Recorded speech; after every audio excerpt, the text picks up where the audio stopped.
Hey filmmakers, welcome back to another late night live stream. Thank you all for joining me. Tonight, as you see in the title, we're going to be talking about lenses and we're going to be doing kind of a deep dive on it. So I hope you guys are excited and ready to participate. Throw your comments down below. Let me know what your thoughts are and where you're from.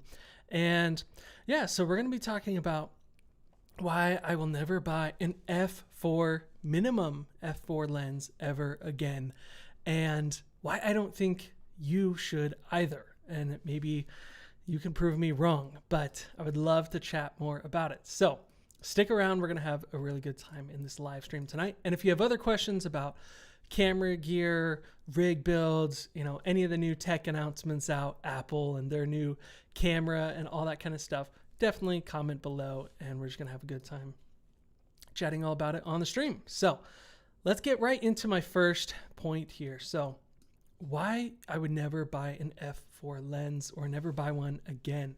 So when I first started out doing filmmaking years ago now, I think that was in 2013 when I got my first real DSLR camera.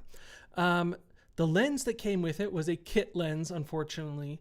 And I think it went from, I don't even know if it went down to no, it did. It went down to f3.5 to, I think, 5.6 because it was that 18 to 55 kit lens that comes with the Canon Rebel T3i. So with that, if you zoomed in, the aperture would close down the further you zoomed in and then open up as you got wider. So that being said, that sort of thing is terrible. So first off, if you can, avoid any lens that doesn't have a fixed aperture, meaning that no matter where you zoom into, the aperture is not going to change. A lot of lenses will show you kind of a little range, like I was just saying, of 2.8 to 5.6, just depending on where you're zoomed in at. You want it to be a fixed aperture, so you can always have the best, most shallow depth of field and the most amount of light hitting your sensor and exposing your image at any focal length. So that's kind of my tip number one. All right, so let's check out the comments real quick and we'll keep on going. So Life is Movie, what's up? How you doing? Joel Rivera, how you doing? Joel says, I just bought a Canon RF 14 to 35 f4, despite having the f2.8 version and even the f2. He says, the 14 to 35 f4 for gimbal work is amazing, lightweight, easy to carry, and sharp. Okay, so that's a great example. So it sounds like you got a nice lens. It's going to work well for you on gimbals because it gets so wide at 14 millimeters and then 35, a nice kind of medium focal length.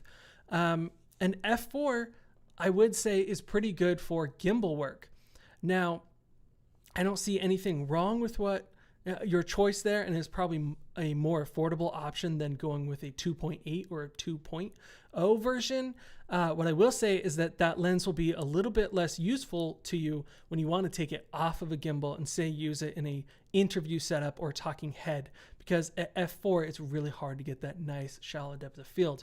So that's one spot where I'd say it's nice to get a lens that is very well rounded and will allow you to get everything that you want to, whether it's on a gimbal or off of a gimbal. Because yes, I know when you're shooting on a gimbal, it's nice to stop down a little bit so everything stays in focus just a little bit better. But the nice thing about these cameras, especially Sony and Canon cameras, the newer ones, the autofocus is getting better and better and better. And I'm not afraid to shoot at f2.8 or even wider if I can, sometimes at 1.8. Because the autofocus on my camera is so good that I can rely on it when I'm using a gimbal, that I don't have to shoot more stop down at, say, f4. All right. Let's see. Robin Tesmer, what's up? Says, with Sony, unfortunately, there are only zooms to the maximum of f4, which are stabilized. Yes. Yeah. So that is a concern and an issue with Sony lenses. So we have at the studio that I work at, we have a Sony lens that I believe goes from, let's see, what is it? It's 70, I believe, to 300 millimeters. Great, zoom distance there, but it is only f4, which we primarily use it for events. Anytime we go out and shoot a live event, we're using that lens, but it only opens up to f4, and live events, as you probably already know, are usually very dark. They're in dark rooms, dark conference halls, and so that really works against us. So I really prefer to use something like the Canon 70-200 that has a fixed aperture of f2.8, or the Tamron or the Sigma that has 2.8, and then I will just adapt any of them. Some of them are Sony E-mount. You can find them Sony E-mount, or just adapt Canon EF mount to Sony E-mount, or whatever other lens, whatever other body or mount you're using. I just adapt them. So, all right. Joel says, it's funny how people want to buy expensive heavy lenses and use it on a gimbal when a normal person can't even tell the difference, only as filmmakers. Yeah, I mean, of course, there's, as the people behind the camera shooting and editing our footage, we want it to look the best as possible. But to the general viewer, they may not notice that. But that's what can make our visuals and our craft stand apart from the crowd, right? If you can put that finesse and that energy into making your image look as good as possible, people will know that your videos look really good and they'll be very impressed, but they may not know why. The client may be like, I don't understand why. I just love the look of their videos. I find this with when I was doing wedding videography years ago. I don't really do it anymore. People would be like, oh man, I love the look of your work or this work. Like, how do they do it? It just looks so gorgeous and beautiful. And the shots they would always point to were the ones with really shallow depth of field, because especially people that are not very familiar with it, they don't know what to call that or what it is. They just say, oh, it's kind of like blurry, but it looks so good, like blurry background. They don't understand it. And that to them looks, beautiful and cinematic. So sometimes the client doesn't understand why you do it or what it is, and only we get it. But it can make the image pop to people that know less about it. All right, so I'm going to keep going into all of your comments here, but before I do that, I want to get into a couple more little details about why I would not buy an f4 lens. So, like I said, I have purchased them in the past when I first started. They're much more affordable, but they have their issues in the sense that they don't perform well in low light. And then they don't give you that nice shallow depth of field. Now, there's obviously a difference, there can be a big difference between full frame performance and APS-C performance. Now, with an APS-C lens, and a lot of people don't understand this, or especially if you're new to it, you may not totally get this. A lot of people get the crop mode, right? So if you're shooting with a 16 millimeter lens on a crop sensor, that is basically a 24 millimeter equivalent on a full frame camera.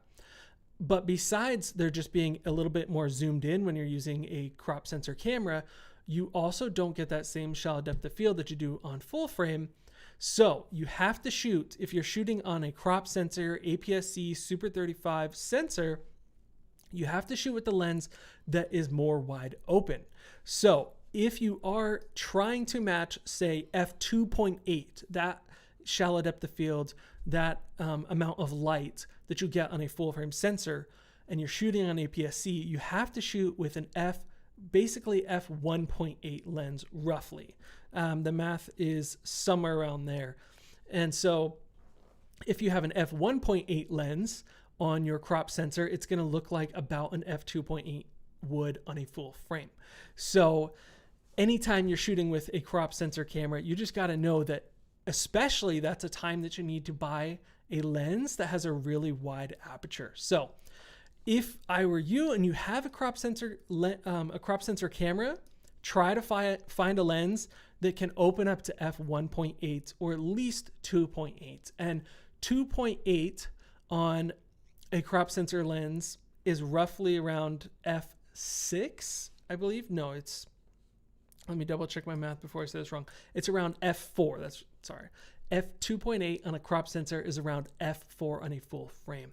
So you're definitely not getting as nice of shallow depth of field or light getting let in. So that's just something to keep in mind. Obviously, it depends on the camera body and lens that you're working on and the sensor and everything like that. So that's something to keep in mind, and something that right off the bat is not easy for everyone to, comprehend right away. So you definitely need a wide as aperture as possible, depending on which camera you're shooting on, to get a similar look and feel.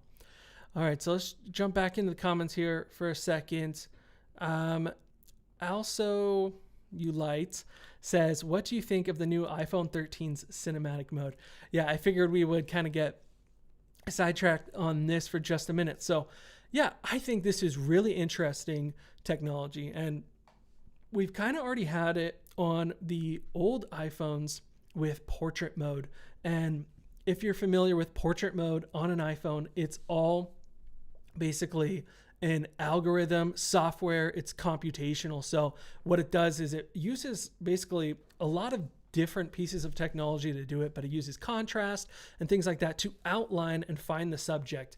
And then once it's found those lines of your subject, it will blur out the rest. So essentially it's making a mask in real time. So for those of us that edit and do a lot of like masking and things like that in our editors or maybe Photoshop, you're going to understand that, right? The computer is finding those edges, finding who the subject is, and then blurring out the background. But the issue with that is that it begins to fall apart right around the edges. So especially if you have someone with long hair, curly hair, flyaways, anything like that, where the texture isn't super hard, like maybe like the hard surface of a computer or your like shoulders or something, it goes much softer. And you can always see that in portrait mode. And I noticed that in Apple's demo as well, that once you get to those edges, it starts to get blurry and soft.